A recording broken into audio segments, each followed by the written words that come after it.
بسم اللہ الرحمن الرحیم۔ السلام علیکم۔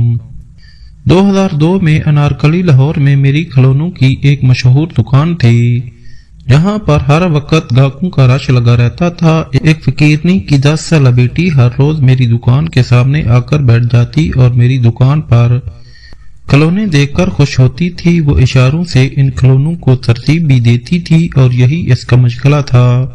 میں نے اسے کئی بار منع کیا کہ میری دکان کے سامنے مت بیٹھا کرو، لیکن لڑکی باز نہ آئی۔ ایک دن مجھے بہت غصہ آیا اور میں نے اس بچی کو بالوں سے پکڑ کر بہت مارا اور پھر اس کے بعد سڑک پر گھسیٹا۔ اس کے بعد وہ لڑکی مجھے اپنی دکان کے سامنے نظر نہ آئی۔ کچھ دنوں بعد مجھے اپنے رویے پر افسوس ہوا۔ میں جانتا تھا کہ میں نے غلط کیا، لہذا میں نے اپنی دکان کا سب سے مہنگا کھلونا اٹھایا اور بچی کی تلاش میں نکل پڑا۔ میں اسے یہ کھلونا دینا چاہتا تھا مگر کافی تلاش کرنے کے باوجود وہ مجھے کہیں نظر نہ آئی۔ میں اس معصوم بچی سے معافی مانگنا چاہتا تھا جس کا میں نے دل دکھایا، مگر افسوس کہ میں اپنے مقصد میں کامیاب نہ ہو سکا۔ 15 برس بعد مجھے فالج کا اٹیک ہوا تو میرا بیٹا مجھے ہسپتال لے گیا۔ وہاں پر ایک لیڈی ڈاکٹر نے مجھے دیکھا تو مجھ سے کہنے لگی، آج پھر وہ میری دکان کے سامنے آ کر بیٹھ گئی اور پھر مجھے اپنے ہاتھ کے اشارے سے وہ مختلف کھلونوں کو ترتیب دینے لگی۔ میں اس لڑکی کو دیکھ کر حیران ہوا۔ وہ محض 9-10 سال کی تھی۔ وہ کسی فقیرنی کی بیٹی تھی۔ ایک دن میں نے اس سے پوچھا کہ تم کیوں آتی ہو یہاں؟ وہ کہنے لگی کہ مجھے یہ کھلونے بہت پسند ہیں۔ میں نے اس سے کہا کہ تم سکول نہیں جاتی؟ اس نے نہ میں سر ہلا دیا۔ کل میں جیسے ہی گھر سے نکلا تو میری بیٹی شیلا میرے سامنے آئی۔ وہ مجھ سے کہنے لگی، بابا مجھے ایک خوبصورت سی گڑیا چاہیے۔ میں نے اپنی بیٹی کو پیار کیا اور اس سے کہا، ٹھیک ہے، واپسی پر میں تمہارے لیے خوبصورت ترین گڑیا لے کر آؤں گا، بالکل میری شہزادی جیسی۔ میری بیٹی یہ سن کر بہت خوش ہوئی۔ یہی خوشی تھی جو میں اس کے چہرے پر ہر وقت دیکھنا چاہتا تھا۔ سارا دن دکان پر گزار کر شام کو میں اپنے ہی شاپ سے اپنی بیٹی کے لیے ایک گڑیا لے کر آ گیا۔ شیلا گڑیا دیکھ کر بہت خوش ہوئی اور میں اسے خوش دیکھ کر ہی خوش ہوتا تھا۔ میری بیٹی میری زندگی تھی۔ میری شاپ پر ہر وقت کا رش رہتا تھا۔ انارکلی لاہور سینٹر میں میری یہ دکان تھی اور یہ میری ذاتی شاپ تھی۔ میں اس دکان کا کرایہ بھی نہیں دیتا تھا، لہذا مجھے کافی بچت ہو جاتی تھی۔ ایک دن میری شاپ کے سامنے ایک شخص نے اپنی گاڑی کھڑی کی۔ اس نے میری شاپ سے اپنے بچوں کے لیے کچھ کھلونے لیے، پھر فقیرنی کی بیٹی کی طرف اشارہ کر کے کہا کہ یہ آپ کی ملازمہ ہے کیا؟ میں نے کہا، نہیں یہ میری ملازمہ نہیں، یہ کسی جھگی والوں کی بچی ہے، اسے یہ کھلونے پسند ہیں، دیکھ کر محظوظ ہوتی ہے۔ کہنے لگا، آپ اسے یہاں سے اٹھائیں، یہ آپ کے گاؤں خراب کرے گی۔ ذرا اس کے کپڑے تو دیکھو کتنے میلے اور گندے ہیں۔ اس آدمی کے جانے کے بعد میں نے لڑکی سے کہا کہ یہاں سے چلی جاؤ، مگر وہ مسکرا کر سر نہ میں ہلا دیتی۔ کئی بار میں نے اسے منع کیا مگر وہ لڑکی باز نہ آئی۔ ایک دن میں سخت غصے میں تھا۔ بیوی سے کسی بات پر میرا جھگڑا ہوا تھا اور آج میرا موڈ بھی آف تھا۔ میرا ارادہ تھا کہ آج دکان میں نہیں جاؤں گا، لیکن پھر چلا گیا۔ تھوڑی دیر بعد وہ لڑکی سامنے آ کر بیٹھ گئی تو میں نے اسے چلے جانے کا اشارہ کیا۔ وہ وہاں سے نہ اٹھی تو مجھے غصہ آیا۔ میں نے اس لڑکی کو بالوں سے پکڑا اور خوب مارا، پھر اسے سڑک پر گھسیٹنے لگا۔ بازار میں لوگوں نے میرا رویہ دیکھا تو جمع ہوئے اور کہنے لگے کہ کیوں بچی کو مار رہے ہو؟ اب میرے پاس لوگوں کو بتانے کے لیے کوئی بہانہ نہیں تھا تو میں نے جھوٹ میں یہی کہا کہ یہ میری دکان سے کھلونے لے کر بھاگ رہی تھی، تو میں نے اسے پکڑ لیا۔ اس پر باقی دکاندار بھی میرا ساتھ دینے لگے اور کہنے لگے، ہاں اس طرح کی لڑکیاں ہماری دکان سے بھی چیزیں چرا کر بھاگی تھی۔ تم ٹھیک کہہ رہے ہو اور اچھا کیا۔ جو اس کی اتنی پٹائی کی، امید ہے دوبارہ یہ ایسی حرکت نہیں کرے گی۔ مجھے پہلی بار اتنا غصہ آیا تھا اور میں خود پر ہی حیران ہوا کہ آخر مجھے ہوا کیا ہے۔ اس سے پہلے تو کبھی کسی پر اس حد تک ہاتھ نہیں اٹھایا تھا، مگر آج ایک معصوم بچی کو اتنا مارا۔ آج میں نے وقت سے پہلے ہی اپنی شاپ بند کی اور پھر گھر واپس آ گیا۔ بیوی کا موڈ بھی آف تھا کیونکہ میں اس سے لڑائی جھگڑا کر کے ہی گیا تھا، تو میں نے جا کر اپنی بیوی کو منایا، اس سے معذرت کی اپنے رویے کی۔ وہ شاید اسی انتظار میں تھی کہ میرا شوہر مجھے منائے، لہذا مسکرانے لگی اور کہنے لگی، کوئی بات نہیں، ایسا تو ہوتا ہے، غلطی میری ہی تھی، میں کچھ زیادہ بول گئی تھی، میں بھی آپ سے معافی مانگتی ہوں۔ میں اپنی بیوی کے ساتھ اکیلے کمرے میں بیٹھا تھا۔ بیوی مجھ سے پوچھ رہی تھی کہ کیا ہوا، آپ آج بہت اداس نظر آ رہے ہیں۔ میں نے بیوی کو بتایا کہ ایک بچی تھی میری شمیلہ کی ہم عمر ہی تھی، تم سے لڑائی جھگڑا ہوا تو میرا موڈ آف تھا۔ آج شام میں گیا، وہ کسی جھگی والی کی بیٹی تھی، اکثر اوقات میری دکان کے سامنے آ کر میرے کھلونے دیکھتی تھی اور میں بھی اتنا بے ضمیر انسان تھا کہ ایک کھلونا تک اسے نہ دیا، اور آج تو غصے کی وجہ سے میں نے اس پر ہاتھ اٹھایا، بہت مارا، بیچاری بہت رو رہی تھی، اسی وجہ سے بہت پریشان ہوں۔ اس کے چہرے پر جو آنسو تھے اس سے اب مجھے خوف محسوس ہو رہا ہے۔ بیوی نے مجھے تسلی دی اور کہا کہ آپ سے غلطی ہوئی، لیکن آپ کو اپنی غلطی کا احساس بھی تو ہو گیا ہے، جب بھی وہ لڑکی دوبارہ آئے تو اسے کوئی اچھا سا کھلونا دے دینا، کوئی گڑیا وغیرہ دے دینا تو وہ خوش ہو جائے گی۔ میں نے بیوی سے کہا یہی تو مجھے خوف ہے کہ وہ دوبارہ کبھی یہاں نہیں آئے گی، جس طرح سے اسے مارا گیا تھا وہ ہرگز نہیں آئے گی۔ بیوی مجھ سے کہنے لگی کوشش تو کریں، ہو سکتا ہے ابھی۔ میں کئی دنوں تک اسے دیکھتا رہا لیکن وہ میری دکان کے سامنے نہ آئی۔ پھر ایک دن میں نے اپنی دکان سے قیمتی گڑیا اٹھائی اور اپنی دکان کو تالا لگایا۔ وہ گڑیا لے کر میں ارد گرد جھگیوں میں اسے ڈھونڈنے لگا، شہر کی جتنی بھی جھگیاں تھی اس میں اس لڑکی کو تلاش کرنے لگا۔ میں تو اس کا نام تک نہیں جانتا تھا لیکن اس کے چہرے کو اچھی طرح پہچانتا تھا، لیکن مجھے وہ کہیں نظر نہ آئی۔ میں بہت پریشان ہوا، گڑیا لے کر واپس اپنی دکان پر آیا۔ میں اپنی دکان کا دروازہ کھول ہی رہا تھا کہ ایک لڑکا بھاگتا ہوا میرے پاس آیا۔ وہ کہنے لگا شمیلہ کو کرنٹ لگا ہے، آپ جلدی سے۔ میں نے جیسے ہی لڑکے کے منہ سے یہ الفاظ سنے تو گھر کی طرف بھاگا، میرا دل زور زور سے دھڑک رہا تھا۔ میں گھر پر پہنچا تو بیوی چھت پر موجود تھی، چھت پر اور بھی محلے کی کچھ خواتین اور مرد حضرات موجود تھے اور رو رہے تھے۔ میں جیسے ہی چھت پر گیا تو آگے کا منظر دیکھ کر میرے پیروں تلے زمین نکل گئی۔ میری بیٹی شیلا چھت پر بے جان حالت میں پڑی تھی، وہ ایک لوہے کے راڈ سے کھیل رہی تھی اور بجلی کی تاروں پر وہ راڈ لگا جس کی وجہ سے اسے شدت کے ساتھ کرنٹ کا جھٹکا لگا۔ میری معصوم بچی میرے سامنے مری ہوئی حالت میں پڑی تھی۔ مجھے یہ دیکھ کر بہت افسوس ہوا، مجھے کسی چیز کا ہوش نہیں تھا۔ اچانک میرے سر پر ایک قیامت ٹوٹ پڑی تھی، اب میرا کوئی کام کرنے کا من نہیں کرتا تھا۔ شمیلہ کے بغیر گھر بالکل سونا سونا سا لگ رہا تھا۔ میری بیوی بھی کئی عرصے تک بیمار رہی، وہ اپنی بیٹی کو یاد کرتی تھی، نہ کچھ کھاتی تھی نہ پیتی، بس اس کی یاد میں ہر وقت روتی تھی۔ بچے گھر کی رونق ہوتے ہیں۔ بیٹی کے جانے کے بعد میں ہر وقت یہی دعا کرتا تھا کہ اللہ تعالیٰ ہمیں اولاد سے نوازے تاکہ اس گھر کی رونق بحال ہو جائے، مگر کافی عرصہ تک میری اولاد نہ ہو سکی۔ میری بیوی بہت پریشان تھی کیونکہ وہ جانتی تھی کہ اس کی عمر بڑھتی جا رہی تھی۔ میں نے اپنے ایک دوست کے مشورے سے یتیم خانے سے ایک بچہ اڈاپٹ کر لیا۔ یہ ایک لاوارث بچہ تھا جس کے والدین یتیم خانے کے دروازے پر اسے پھینک کر بھاگ گئے تھے۔ پتہ نہیں ان کی کیا مجبوری تھی، لیکن میں نے وہ بچہ اڈاپٹ کر لیا۔ پھر اس کا نام فرحان رکھا۔ فرحان ہماری زندگی تھا، ہم دونوں میاں بیوی اس سے بہت محبت کرتے تھے، مگر میں اپنی بیٹی شائلہ کو کبھی نہ بھول پایا۔ اس کی تصویر کو ہر وقت اپنے سینے کے ساتھ لگا کر سوتا تھا۔ میری بیٹی اکثر میرے خوابوں میں آتی تھی اور مجھے ایسا محسوس ہوتا تھا کہ میں حقیقت میں اپنی بیٹی کے ساتھ ہوں دکان پر۔ اب میں بہت کم جایا کرتا تھا کیونکہ میرا کام کرنے کو دل بالکل نہیں کرتا تھا، لیکن میرے دوست احباب مجھے یہی مشورہ دیتے تھے کہ اپنے آپ کو مصروف رکھا کرو، اگر تم گھر میں بالکل بیٹھ گئے تو پریشانیاں تمہیں گھیر لیں گی، لہٰذا اپنے آپ کو مصروف رکھنے کی کوشش کیا کرو۔ دوستوں کی ضد پر، ان کے کہنے پر میں کبھی کبھی دکان میں جایا کرتا تھا، لیکن ادھر بھی مجھے گھٹن محسوس ہوتی تھی۔ ہر وقت وہ بچی میری آنکھوں کے سامنے ہوتی جس کو میں نے مارا تھا۔ اب میری حالت یہ تھی کہ جب میں گھر آتا تو مجھے اپنی بیٹی شائلہ یاد آتی، اور جب دکان پر جاتا تو ادھر مجھے وہ بچی یاد آتی جس کو میں نے مارا۔ دونوں سے میں چھٹکارا حاصل نہ کر پایا، حتیٰ کہ کافی دن گزر گئے۔ مجھے کچھ سمجھ نہیں آ رہی تھی کہ میں کیا کروں، کیسے دونوں کو بھولنے کی کوشش کروں، لیکن وہ میری یادوں سے نہیں جا رہی تھی۔ میں زندگی میں آگے بڑھنا چاہتا تھا، فرحان کی تعلیم و تربیت کے بارے میں سوچنا چاہتا تھا تاکہ یہ اچھا انسان بنے، والدین کی خدمت کر سکے۔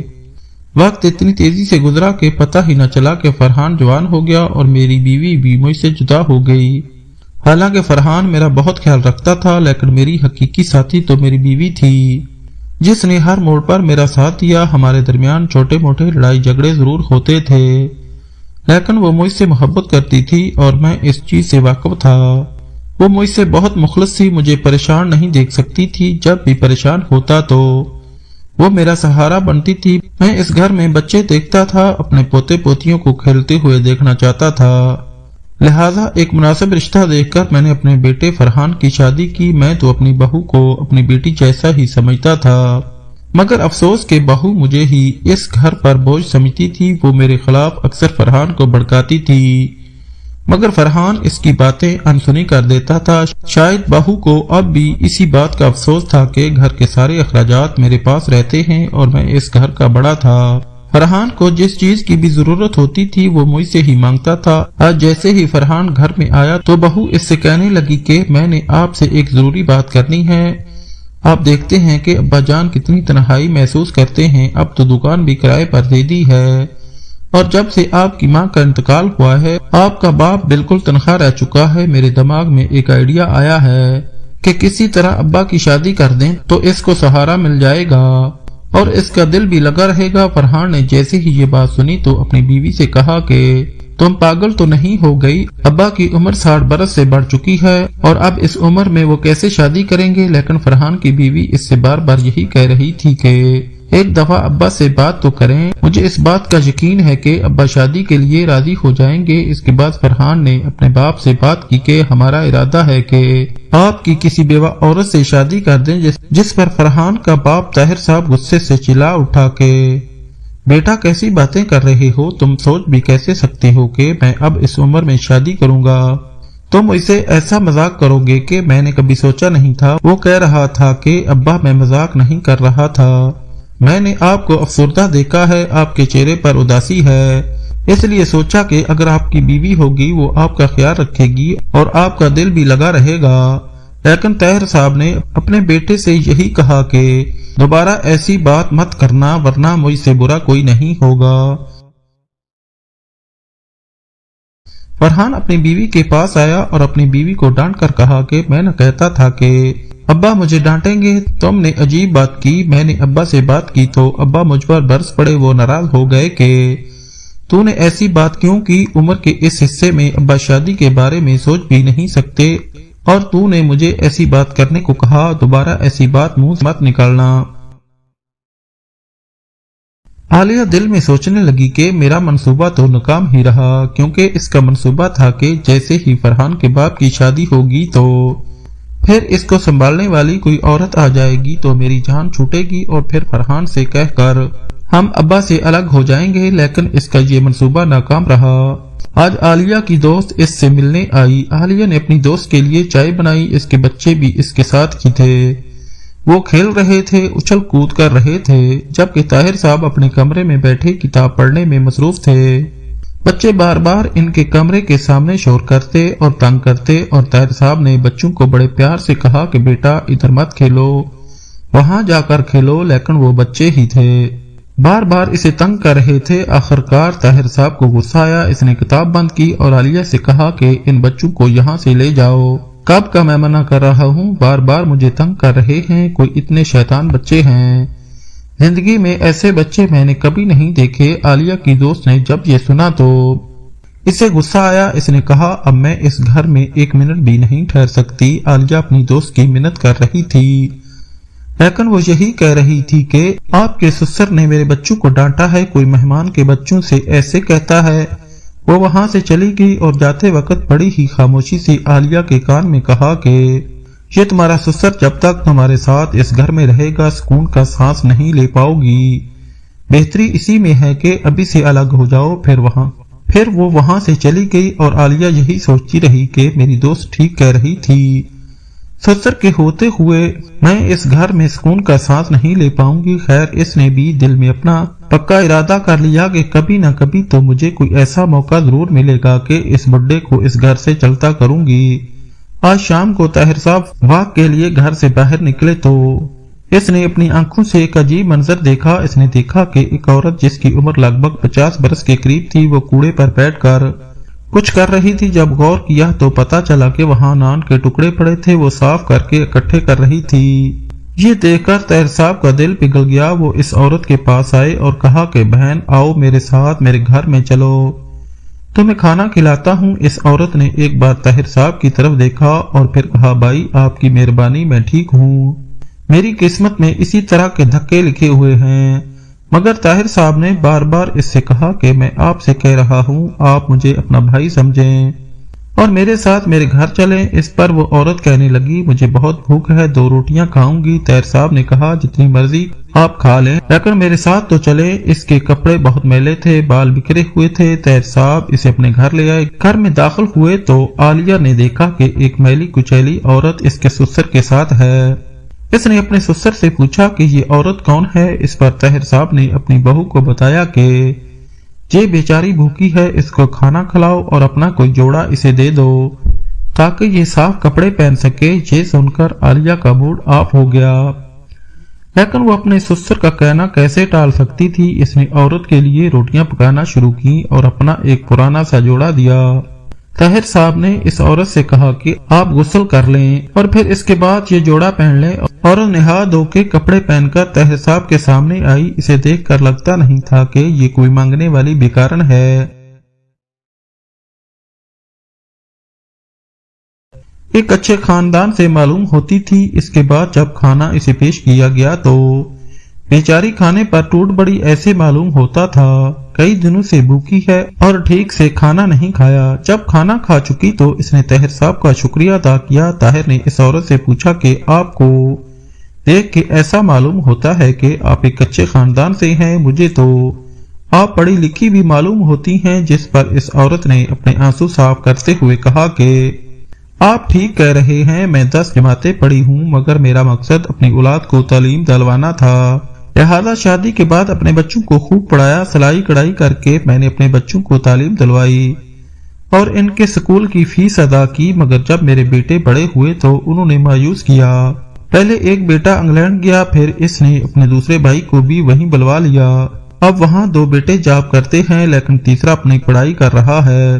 شروع میں تو وہ کچھ پیسے بھی بھیجتے تھے، ہمارے حال وال پوچھ لیتے تھے، لیکن اب تو وہ کال بھی نہیں کرتے، نہ ہی ہمیں پیسے بھیجتے ہیں۔ میں اپنے شوہر کے ساتھ اکیلی تنہا گھر میں رہ رہی تھی، میرا شوہر بیمار رہتا تھا، اس کی دوائی کے اخراجات الگ سے تھے۔ مجھے کچھ سمجھ نہیں آ رہی تھی کہ میں کیا کروں، میرے پاس کوئی وسائل نہیں تھا کہ میں اپنے شوہر کا علاج کروں۔ ایک ہی سہارا تھا اس گھر کا، جس کو میں نے فروخت کیا۔ یہ گھر تھوڑا بڑا تھا، اس کو فروخت کر کے ایک چھوٹا سا مکان لیا اور باقی جو پیسے بچے اس سے میں نے اپنے شوہر کا علاج کروایا، مگر اتنے علاج کے باوجود ٹھیک نہ ہو سکا اور آخر کار مجھے اکیلا چھوڑ کر چلا گیا۔ اتنی نالائق اولاد تھی کہ باپ کی وفات پر بھی وہ وطن واپس نہ آئے، نہ ہی انہیں اپنی ماں کا کوئی احساس ہے۔ میں اکیلی رہتی ہوں، کبھی کبھی جب بھوک زیادہ تنگ کرتی ہے تب بھیک مانگنے کے لیے سڑکوں پر یا پھر ہوٹلوں کے سامنے رک جاتی ہوں، بس اس طرح زندگی گزار رہی ہوں۔ میں دعا کرتی ہوں کہ اللہ تعالیٰ مجھے بھی شوہر کے پاس بھیج دے تاکہ زندگی کی یہ اذیت ختم ہو جائے۔ طاہر صاحب نے جب یہ سنا تو اسے بہت افسوس ہوا۔ اس نے کہا کہ آپ میری بہن ہیں، آپ کہیں نہیں جائیں گی بلکہ ادھر ہمارے گھر میں ہی رہیں گی۔ میں تمہیں 2 وقت کی روٹی کھلا سکتا ہوں اور تمہیں اس گھر میں کبھی کسی پریشانی کا سامنا نہیں ہوگا۔ یہ سن کر وہ عورت حیران ہوئی، لیکن اس نے طاہر صاحب کا شکریہ ادا کیا۔ عالیہ کو اس بات کا پتہ چلا کہ یہ اجنبی عورت اب ہمارے گھر میں رہے گی تو اسے بہت غصہ آیا۔ جب فرحان گھر آیا تو عالیہ اس کے کان بھرنے لگی۔ وہ کہنے لگی، جب میں نے تمہارے باپ کی شادی کے بارے میں بات کی تو اسے بہت غصہ آیا، اب وہ ایک اجنبی عورت کو ادھر کیوں لے آئے؟ مجھے تو شک ہے کہ تمہارے باپ کا اس عورت کے ساتھ کوئی چکر ہے۔ یہ سن کر فرحان نے اپنی بیوی سے کہا کہ بکواس بند کرو، کیسی باتیں کر رہی ہو؟ پھر فرحان نے اپنے باپ سے پوچھا تو اس نے کہا یہ ایک بے سہارا عورت ہے، بیچاری کی اولاد اسے چھوڑ کر انگلینڈ چلی گئی، اب یہ اکیلی رہتی تھی، اس لیے میں نے اسے اپنے گھر میں رہنے کے لیے جگہ دے دی۔ فرحان یہ سن کر خاموش ہو گیا، مگر اب عالیہ کا چین ختم ہو چکا تھا۔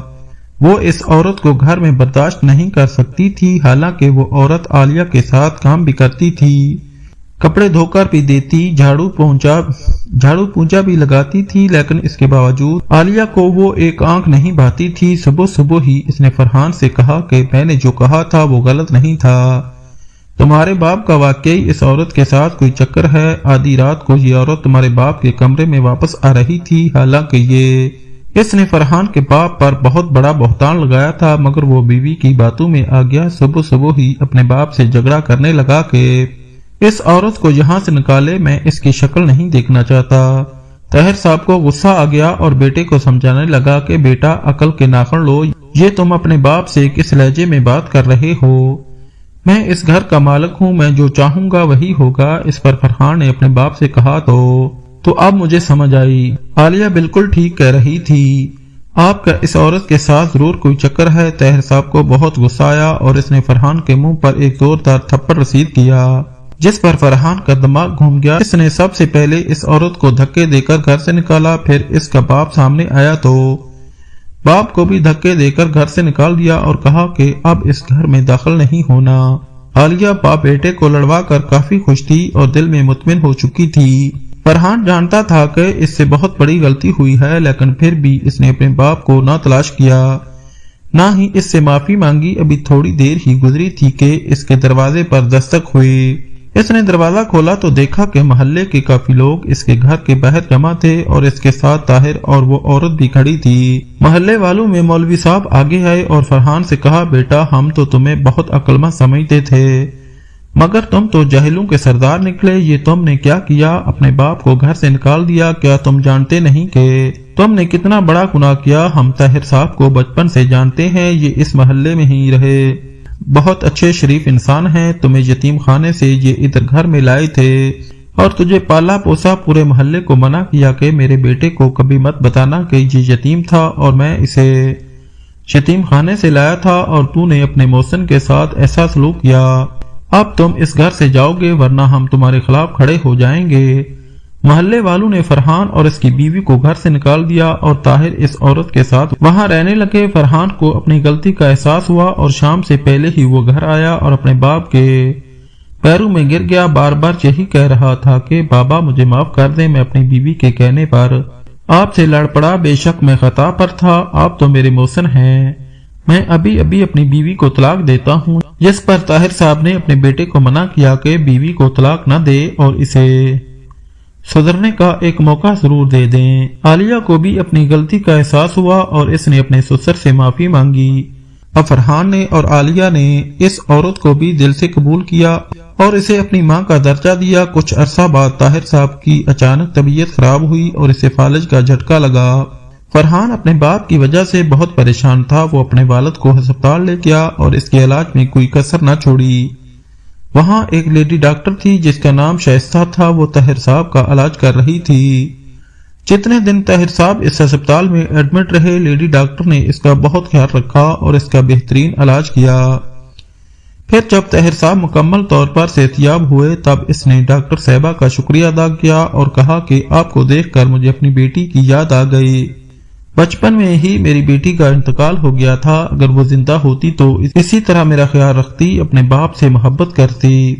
شائستہ نے جب یہ سنا تو کہا، انکل شاید آپ نے مجھے پہچانا نہیں، لیکن ہسپتال میں پہلے دن ہی میں آپ کو پہچان چکی تھی۔ اللہ تعالیٰ نے مجھے یہ قوت عطا کی ہے کہ ایک بار جب کسی انسان کا چہرہ دیکھ لوں پھر کبھی نہیں بھولتا۔ طاہر صاحب حیران ہوئے اور اس سے پوچھنے لگے کہ بیٹی تم کون ہو؟ کیا مجھے تم جانتی ہو؟ اس پر شائستہ نے طاہر صاحب کو بتایا کہ میں وہی لڑکی ہوں جو آپ کی شاپ کے سامنے بیٹھ کر آپ کے کھلونے دیکھتی تھی۔ مجھے اس بات کی امید تھی کہ آپ ایک نہ ایک دن مجھے ایک گڑیا ضرور دیں گے، کیونکہ میرے پاس گڑیا خریدنے کے لیے پیسے نہیں تھے، مگر آپ نے گڑیا نہ دی، الٹا مجھے مارا اور پھر میں واپس لوٹ کر نہ آئی۔ یہ سن کر طاہر صاحب حیران ہوئے، وہ رو رو کر اس لڑکی سے معافی مانگنے لگے۔ شائستہ نے اس کا ہاتھ پکڑ لیا اور کہا کہ انکل آپ ایسا نہ کریں، آپ میرے باپ کی عمر کے ہیں، میں صرف آپ کو بتانا چاہتی تھی، میرا مقصد آپ کو تکلیف یا دکھ دینا بالکل نہیں تھا۔ طاہر صاحب نے اس کے سر پر ہاتھ رکھ کر کہا کہ بیٹی میں نے تجھے بہت تلاش کیا، یقین کرو اس دن کے بعد میں چین سے کبھی نہیں بیٹھا، تمہیں تلاش کیا، ہاتھ میں کھلونا لے کر تمہیں ڈھونڈتا رہا، لیکن تم کہیں نہ ملی۔ مجھے اپنی غلطی کا احساس ہو چکا تھا اور میں تم سے معافی مانگنا چاہتا تھا، مگر شائستہ نے یہی کہا کہ میں نے تو اسی وقت آپ کو معاف کر دیا تھا، نہ جانے مجھے کیوں لگتا تھا کہ آپ ایسے نہیں ہیں، لیکن اس دن آپ غصے میں تھے، شاید کوئی اور بات تھی۔ آج کافی عرصہ بعد طاہر صاحب کو ایک سکون محسوس ہوا۔ اس کے دل پر ایک بوجھ تھا، اس لڑکی کا بوجھ جس سے وہ معافی مانگنا چاہتے تھے، جسے اس نے بہت تلاش کیا۔ آج وہی لڑکی اس کے سامنے تھی اور اسے دل سے بھی معاف کر دیا۔